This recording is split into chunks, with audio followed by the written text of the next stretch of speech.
Our new song is available for pre-order at getcominghome.com. Check it out. Download iTunes to pre-order and support our work. From SCNR, IPCC data shows human activity not causing global temperature rises.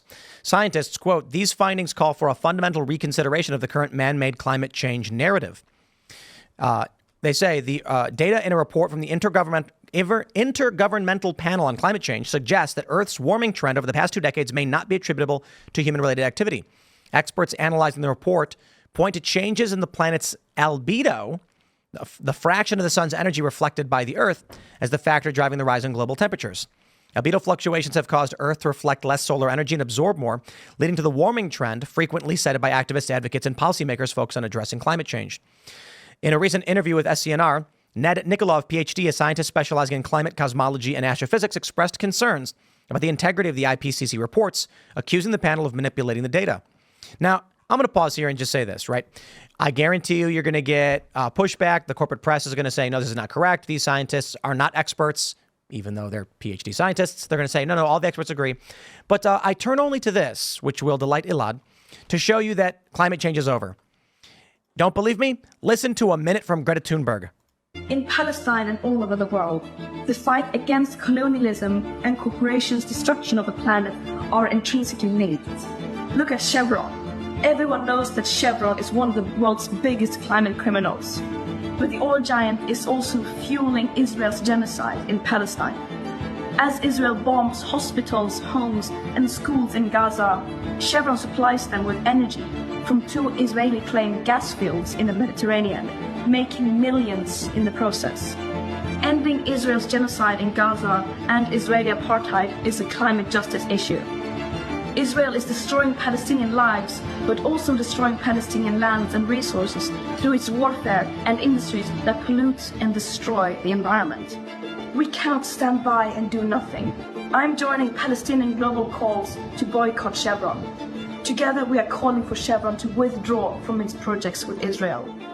Join the movement to defend human rights and protect the planet by pledging to boycott Chevron now. So when Greta Thunberg has no choice but to go, Palestine, there's no more money in climate change activism. It wasn't a component of the debates. It popped up for about 30 seconds and then it went away. And the general idea was like, wow, how could this be an existential threat and crisis if you don't even want to talk about it? Greta Thunberg made herself, according to some reports, maybe not, but very famous and wealthy she may have already been wealthy, off of climate change. And now she's segueing into Israel-Palestine. Why? Because the whole thing always just following activist trends without rhyme or reason. I think she speaks to a larger trend among the activist community, ready to move on to the next issue, the next most important issue ever, onto the next most important issue ever. And you'll see this continuing cascade and then trying to meld issues together. That's really it, really. It's a cult. The activist groups, they are a cult. And this is exactly it.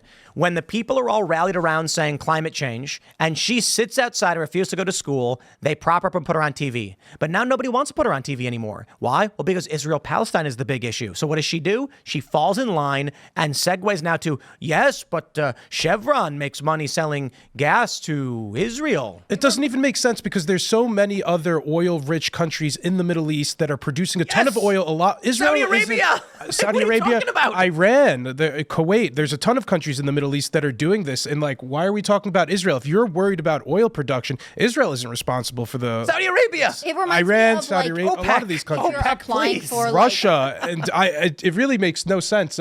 But I'm satisfied to see that Israel's enemies are some of the worst losers and enemies to America. In case it wasn't clear to people, Israel's enemies make it clear as to why I think you should be an Israel supporter. Who's supporting the Palestinians? This is who you want to stand behind. People who follow the climate change hoax like this, who are just trying to follow the trends. You're seeing the mesh of BLM into this movement as well. I think what's quite clear, if you just take a little bit of perspective, is that you have a group of people who are deeply restless in terms of their soul. And these are people who are always looking for a a moral cause that never involves personal responsibility. It always involves something that other people need to do. But this goes back decades. I mean, think about it. It's the revolving placard, right? It was the nuclear freeze. Then it was the ozone layer. Then it becomes racism. Then it becomes and then if you look at these demonstrations, it's the same guys. So you realize they've given up the first placard and they took up the new one. And with each one, they come at you with tremendous sincerity. Like they believe that this is the issue. But then when the issue goes away, they forget about it too. Yep. And they move on to the next thing. It reminds me of applying for like scholarships, and they're like, you have to say how your thing demonstrates our mission or like mats our mission statement. So they're picking out buzzwords like, well, the environment is still relevant because Palestine and Israel is bad. And so they're just tying it in this sort of loose way to something else because they want to transition into what I think is the money source, right? Like if this person, she started doing climate activism when she was like 16, she's only 21 now. If this is her main source of supporting herself, she needs to continue to chase wherever people are sending their donations or paying her to give speeches or whatever. Like wherever the money is, that's where they go. So in this case, it's like, how can we tie this thing that I was known for to this cause that's more trendy right now? In the first few decades of the 20th century, you would have these leftists who would try to find a communist utopia abroad. And in the 1920s and 30s, it was Stalin, believe it or not. Stalin's Russia. Then when irrefutable evidence emerged that Stalin was just murdering people left and right, interestingly, the impulse didn't go away. They were like, oh, no, it's not Stalin's Russia. It's Mao's China. And then when the evidence of the Cultural Revolution came, the mass famines, it was like, oh, can't be China. It's now Cuba. And then evidence comes out, it's not Cuba. They have these horrible hospitals. They kill dissidents. Nicaragua. Then all these so-called Sandinistas are heading down to Nicaragua. The point I'm getting at is that the impulse never dies. It just migrates to some other new utopia. And similarly here, it's climate change, and after a while, people are like, that's not it. So then they move on to something else. But again, the agitation, the agitate mentality seems never to go away. Well, if you solve the problem, then everyone has to go home and find other careers, right? Like, if this is what you're basing your both financial and social worth off of, then you can't have something that has a solution. Otherwise, you disappear with it.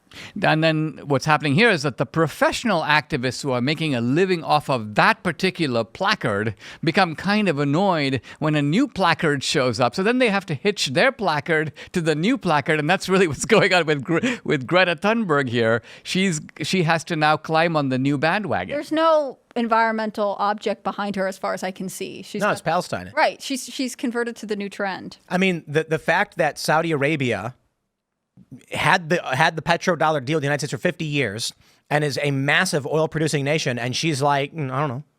But Israel buys gas, therefore. It's like, wait, hold on. It's so outrageous. Yeah, you got OPEC, lady. You got the entire Gulf region. Come on. Iran. Nope, Israel.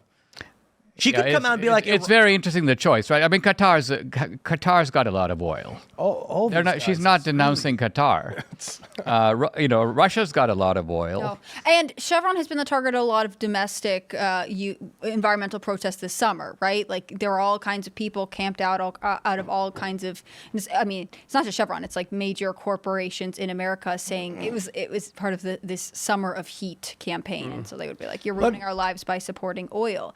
It's just a translation of that. Like, corporate oil is bad. We won't talk about any other sources of oil. Let me try to give her some credit. I think she might be trying to appropriate some of the Palestinian cause to try to reinvigorate some energy into the climate change movement. She wants to bring more Islamists into the climate change movement. That's very inclusive of her. So she's like, hey, look, I'm in the kafia. I care about Palestine. You guys ought to care about climate change. Like, let's do this sort of exchange. Stop pumping oil, your entire economy, Saudi Arabia. Yeah, right.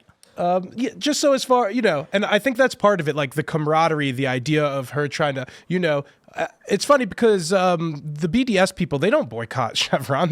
There's a long list of countries and different companies that try to boycott Israel and nonprofits that get people to try to boycott Israel. Chevron is never on that list. So she's trying to bring in some climate change stuff into the anti-Israel sentiment. And it might be a politically savvy move, maybe, if Look, if Chevron's added. If anyone could pull it off, I feel like it might be her. It should be boycott Aramco. Is that Saudi or Russia's? What you're really saying is she's trying to diversify the ranks of the climate movement. Yeah, exactly. It's a little too white. It's a little too European. She'd like to see some more people in veils and pardas and I don't know if it's going to work. But I wonder if Greta Thunberg supports the blowing up of the Nord Stream 2 pipeline. I assume she does. I assume she. Yeah. But there's a lot of pollution. But I don't think she. It's a greater good. Didn't she say something like, "We don't want to wait till 2030 or 2025. We want it now." And if you stopped fossil fuels today, I think the estimate is 60 million people die in 3 days because freezing, heat. Food spoils. There's people with diabetes that their insulin has to be refrigerated, and so. But Tim, she wants mass death now. Yeah. I mean, isn't it interesting that not so long ago, the primary cause of the left was eradicating global poverty, and now we have the possibility of having abundant natural gas, abundant fuel, low cost energy, and the good that this could potentially do for the world is enormous. And how ironic that these same people have now mobilized against it. No, but the one thing that has the chance to make life easier for hundreds of millions of people on 3 continents who have very difficult lives right now. Think about this. In terms of the left's cause to eradicate poverty, you can't. Poverty is relative. No matter what you do, there will always be people at the lowest tier of class. So in the United States, we have homeless people who are morbidly obese, right? There's a mismanagement of resources, and we're like, oh, these poor people. Low-income individuals in the United States today have better dental care than Rockefeller did. That's kind of crazy to think. But it's true. He certainly did live better in a lot of ways. Servants, a train on his command and beck and call, and was very wealthy and commanded respect. But technology has advanced to the point where at least many of these things, which were only for the upper echelon of society, are now attainable by the poorest of society. Air conditioning, clean running water, hot showers, those were unheard of a couple hundred years ago. Life expectancy. Absolutely. And so I certainly don't want people living in the worst conditions. We want to continually improve the conditions for the poorest among us, but there will always be the poorest among us. There will always be poverty. In 100 years, poverty is going to be like you live in a floating castle with servants and filet mignon 3D printed, manifested or whatever. And then you're going to be like, it's not fair. I wish I could go to outer space and travel to Jupiter. The thing is, too, cheap oil and cheap energy disproportionately benefits the poorest in our society because it hits the bottom. Everybody has to pay the same or use the same amount of it generally. And who feels the pain when the gas goes up a couple of dollars and its downstream effects on the economy? When you see a gas tax, it's the people who are at the bottom of the ring. So I was looking at one of those data charts that divides America. Typically, they do this into 5 quintiles. There's the upper quintile, and then there's the next, and all the way down to the bottom quintile. And I was thinking to myself, where do I fit in this kind of class distribution of America? And I realized that through my life, just over the last 25 years, I've actually been in all 5 quintiles. Really? For sure. In fact, most of us have. You start probably at the bottom. You try to make your way up the ladder. So in other words, the quintiles aren't counting, in a sense, rigid classes of people who spend all their life in that segment.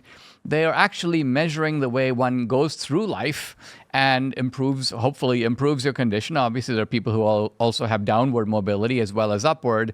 And we have to remember that dynamic aspect should be kept in mind when you look at these charts. Absolutely. Do you think that environmentalism as a conversation will ultimately drift farther down the political ladder? I mean, Kamala Harris came out as I'm the savior of abortion in America candidate, whereas the environment was sort of a big push in Joe Biden's 2020 campaign. He did position himself as someone who was going to take environmentalism seriously. In fact, I was just reading a report that there are a lot of environmental advocates who think he hasn't done enough and he's done kind of a bad job. Well, I think that this is why I think the environmental movement has failed, because if it really succeeded, it would have persuaded at least its own side, right? In other words, let's just say, for example, the environmentalists tell us that the oceans are rising and that coastal property as a result is going to be endangered. As far as I can see, no one takes this seriously. Why? Because property values on the coast remain high. And that means that buyers don't believe it, sellers don't believe it, real estate agents don't believe it. So if the climate propaganda were successful, at least the Democrats would believe, listen, I can't buy in Martha's Vineyard. I can't buy on Rehoboth Beach. I can't buy in Nags Head because the ocean is going to take my property. So you would begin to see property values falter. And the fact that we have seen no effect whatsoever tells me that everybody recognizes that the whole thing is nonsense. Mm-hmm. And so they spout political rhetoric maybe on the one side, but their actions and their portfolios and the way they allocate money shows they don't believe it. They even don't believe it. Right. I wonder if that's enough for the American people, though, right? Like there were a lot of Americans who felt like at one point when you would look at reasons people were deterring having children, climate anxiety was one of the number ones, and that the world was going to fall apart, and you couldn't add to the fossil fuel consumption or whatever it was. It seems more so we're seeing people are just saying it's overall. The price of having children is very expensive. Here's what it is. In many cases, like economic policies, people are in a position to verify for themselves, right? For example, you can tell if the economy is going well because of how it's affecting you. But if somebody were to tell you something like an asteroid is going to hit the Earth next year, you're in no position to know. You're bound to feel anxiety because someone's saying it. They appear to be credible. They appear to have degrees. And so you're going to worry about it. But if a year goes by and 2 years goes by and 10 years goes by, and there's no sign of the asteroid, after a while you're going to go, wait a minute, I'm really not too worried about that asteroid anymore. I think that's what's really happening is that initially people thought, that serious people are doing calculations and something troubling is going on with the entire globe. And now they've begun to realize that, you know what, there's a lot of variation in temperature. Some summers are hotter, others are not so hot. One tidbit. It's Obama buying waterfront property in Martha's Vineyard. There you go. I just kind of don't believe you anymore, man. And I think something similar is happening with Trump. I mean, I think that he is really a known quantity after basically a decade of running for public office. At one point, there was a big panic and fear, like he's going to ruin everyone's lives forever. But after his economy was pretty good and Biden's was pretty bad, I think people are similarly not looking out for this asteroid in the same way. They sort of don't. And Trump is quite, if you watch any of his rallies, the guy is an obvious comedian. He's an obvious stand-up guy. So when he says things like, I'll be dictator for a day, and you pretend to take that seriously, he's really going to be dictator for a whole day. But he actually, Hannity asked him, will you be a dictator? It was only on day one to secure the border and drill for oil. And they were like, he's going to murder people. It's like, what? Right. He said to get the border closed. And then he said bloodbath. And Kamala Harris is like, he said there will be a bloodbath. And he's like, yeah, in the auto industry. It means an economic downturn. What? But they're acting like they're morons, perhaps because many of them are.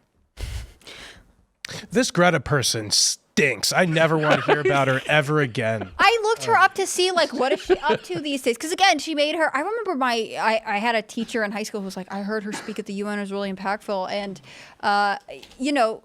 you were saying before the show, like, it's just not cute anymore.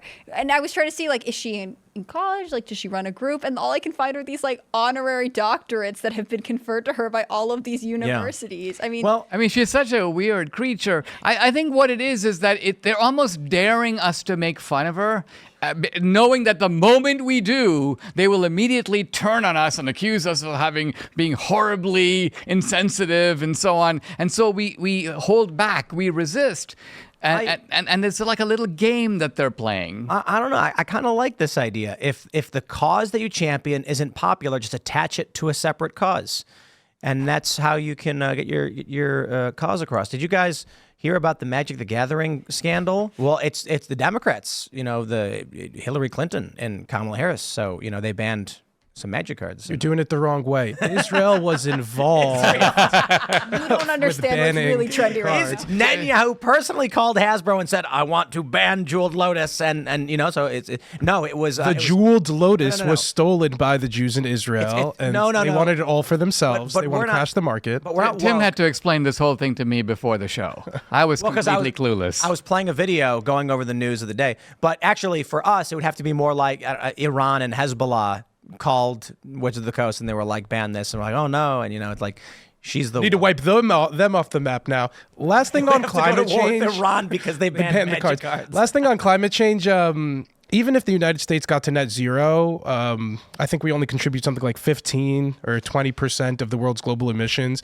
And if there's no global consensus and cooperation on this, we're not getting anywhere. China doesn't care at all. They're increasing their coal productions. But a lot of the biggest climate change